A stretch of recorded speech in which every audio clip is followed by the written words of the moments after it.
பாட்டி நீ இப்படி உட்காந்துக்கிறத பாக்குறப்ப கேவலமா இருக்கு. வணக்கம். மற்றொரு உலக வலத்தோடு இணைந்திருக்கின்றோம்.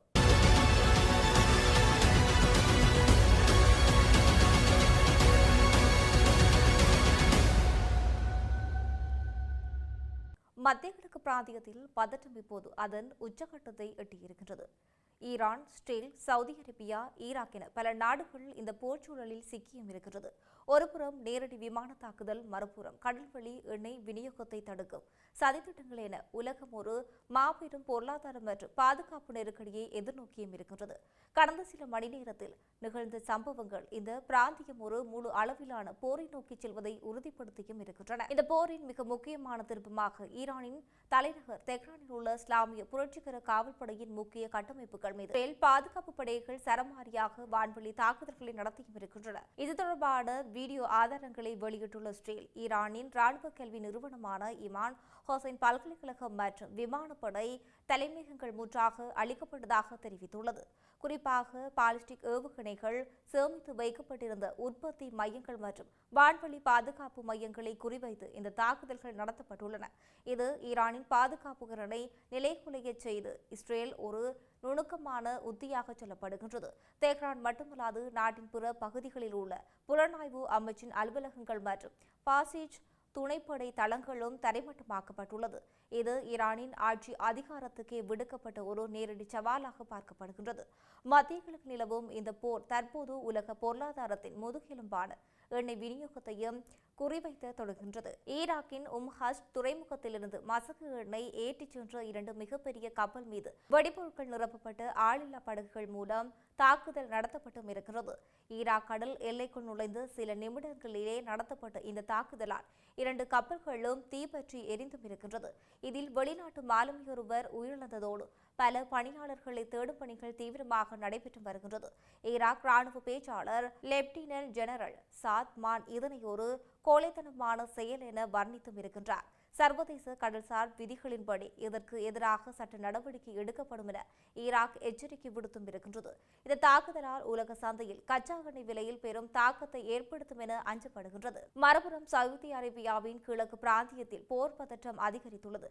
கடந்த சில நாட்களில் மட்டும் சவுதி வான்பரப்பில் ஊடுருவிய 18 ஆளில்லா வானூர்திகளை சவுதி பாதுகாப்பு படை சுட்டு வீழ்த்தியும் இருக்கின்றது. குறிப்பாக சவுதியின் மிக முக்கியமான சைவா எண்ணெய் வலயத்தை குறிவைத்து வந்த ட்ரோன்களை பாலைவன பகுதியிலே இடைமறித்து அளிக்கப்பட்டுள்ளன.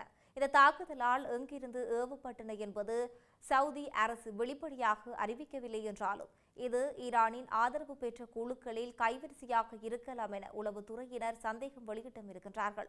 எரிசக்தி நிலையங்களை குறிவைத்து நடத்தப்படும் இத்தகைய தாக்குதல்கள் வளைகுடா நாடுகளின் பொருளாதாரத்தை முடக்கும் முயற்சியாகவே பார்க்கப்படுகின்றது.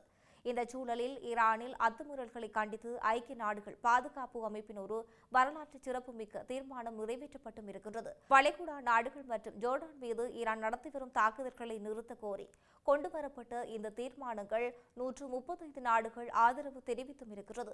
பாதுகாப்பு சபையின் 15 உறுப்பினர்களால் 13 பேர் இதற்கு ஆதரவு வாக்களித்தும் இருக்கின்றார்கள். குறிப்பாக ஈரான் நட்பு நாடுகளாக கருதப்படும் சீனா, ரஷ்யாவும் இந்த தீர்மானத்தை எதிர்க்கவில்லை என கவனிக்கத்தக்கது. சர்வதேச அளவில் ஈரானுக்கு கிடைத்து வந்த ஆதரவு குறைந்து வருவதையும் உலக நாடுகள் அனைத்தும் ஈரானின் போர் போக்கிலே எதிராக திரண்டுள்ளதையும் இந்த தீர்மானம் காட்டுகின்றது. இது ஈரானை சர்வதேச அரங்கில் தனிமைப்படுத்தும் ஒரு முக்கிய நகர்வாக காட்டுகின்றது. மத்திய கிழக்கில் போர் நிலைமை எப்போது வேண்டுமானாலும் மோசமடையலாம் என்ற சூழலில் உலக நாடுகள் அங்குள்ள தங்கள் குடிமக்களை மீட்கும் பணியை தீவிரப்படுத்தியும் இருக்கின்றன. பிரித்தானிய அரசாங்கம் 6வது முறையாக சிறப்பு விமானத்தை அனுப்பி தனது குடிமக்களை மீட்டு வருகின்றது.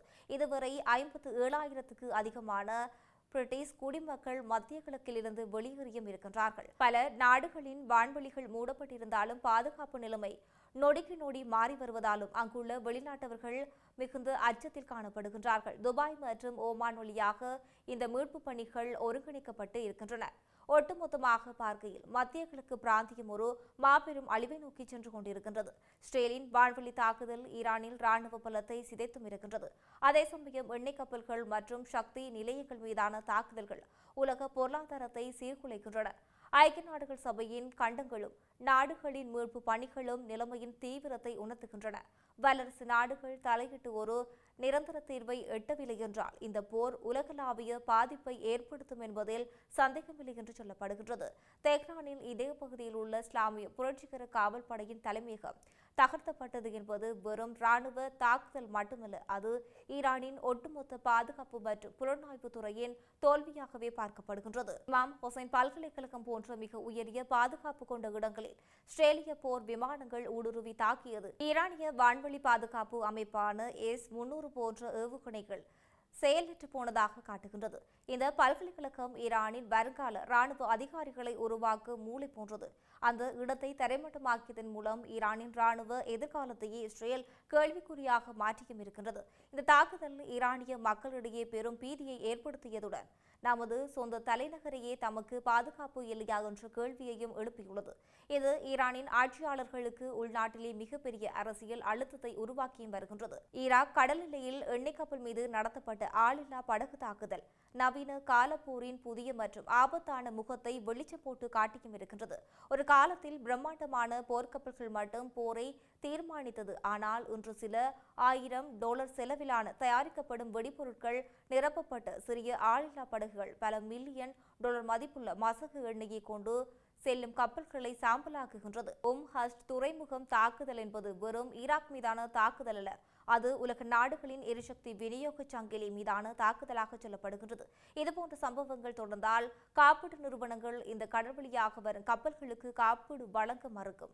இதன் விளைவாக ஆசிய மற்றும் ஐரோப்பிய நாடுகள் பெட்ரோல் டீசல் விலை விண்ணை தொடும். சவுதியில் ஷைபா எண்ணெய் வலயத்தின் மீது ஏவப்பட்ட 18 ட்ரோன்களும் இதே நோக்கத்தை கொண்டவையாக காணப்படுகின்றது. அதாவது எதிரியை நிலத்தில் வீழ்த்துவதை விட அவர்களின் பொருளாதாரத்தை வீழ்த்துவது எளிது என்று ஈரானிய அசிமெக் போர் தந்திரமாக இது பார்க்கப்படுகின்றது. ஐக்கிய நாடுகள் சபையில் ஈரானுக்கு எதிராக நிறைவேற்றப்பட்ட தீர்மானம் உலக அரசியலில் ஒரு மிகப்பெரிய மாற்றத்தை குறிக்கின்றது. வழக்கமான ஈரானுடன் முட்டுக்கட்டை போடும் ரஷ்யாவும் சீனாவும் இந்த முறை தங்களின் வீட்டோ அதிகாரத்தை பயன்படுத்தாமல் மௌனம் காத்தும் இருக்கின்றார்கள். ஈரான் சர்வதேச அளவில் எவ்வளவு தனிமைப்படுத்தப்பட்டுள்ளது என்பதை காட்டுகின்றது. 135 நாடுகள் ஒன்றிணைந்து ஈரானின் போக்கை கண்டிப்பது என்பது வரலாற்றின் அரிதான ஒன்றாக சொல்லப்படுகின்றது. இது ஒருபுறம் இருக்க, பிரித்தானியா போன்ற நாடுகள் தங்களின் குடிமக்களை 57,000 பேர் வரை அவசரமாக வெளியேற்றி வருகின்றது. இனி பேச்சுவார்த்தைக்கு இடமில்லை, அடுத்து நடக்கப் போவது ஒரு மிகப்பெரிய இறுதி யுத்தம் தான் என்ற அச்சத்தை உறுதிப்படுத்தியும் இருக்கிறது. வான்வெளி மூடப்பட்டு சிறப்பு விமானங்கள் மட்டுமே இயக்கப்படும் ஒரு சூழலில் 1990களில் வளைகுடா போரை விடவும் மோசமான ஒரு நிலையை நோக்கி இந்த கிழக்கு தள்ளப்படுவதை உணர்த்துகின்றது. இறுதியாக நாம் சிந்தித்து பார்த்தால் மத்திய கிழக்கு பிராந்தியம் இன்று ஒரு எரிமறை குழம்பின் மீது அமர்ந்திருக்கின்றது என்பது தெளிவாக தெரிகின்றது. இது வெறும் இரு நாடுகளுக்கு இடையிலான எல்லை போர் அல்ல, இது உலக நாடுகளின் அதிகாரம், பொருளாதாரம் மற்றும் எதிர்காலத்தை தீர்மானிக்க போகும் ஒரு மாபெரும் மோதலாகவே சொல்லப்படுகின்றது. ஒருபுறம் ஈரானில் புதிய உயர் தலைவர் முஜ்தபா கமேனி தனது அதிகாரத்தை நிலைநிறுத்த போராடுகின்றார். மறுபுறம் அமெரிக்க அதிபர் டொனால்ட் ட்ரம்ப் இஸ்ரேலை முன்னிறுத்தி ஈரானின் ராணுவ கட்டுப்பாட்டை முற்றாக சிதைக்க துடிக்கின்றார். தெஹ்ரான் வீதிகளில் விழும் ஏவுகணைகளும் ஈராக் கடற்பரப்பில் எரியும் எண்ணெய் கப்பல்களும் நமக்கு சொல்லும் செய்தி ஒன்றுதான், இனி பின்வாங்குவதற்கு இடமில்லை. ஐக்கிய நாடுகள் சபையில் 135 நாடுகள் ஈரானுக்கு எதிராக திரண்டிருப்பது சர்வதேச அளவில் ஈரான் தனிமைப்படுத்தப்பட்டு விட்டிருப்பதை காட்டுகின்றது. சீனா மற்றும் ரஷ்யாவின் மௌனம் இந்த சூழலுக்கு இன்னும் சிக்கலாக பார்க்கப்படுகின்றது.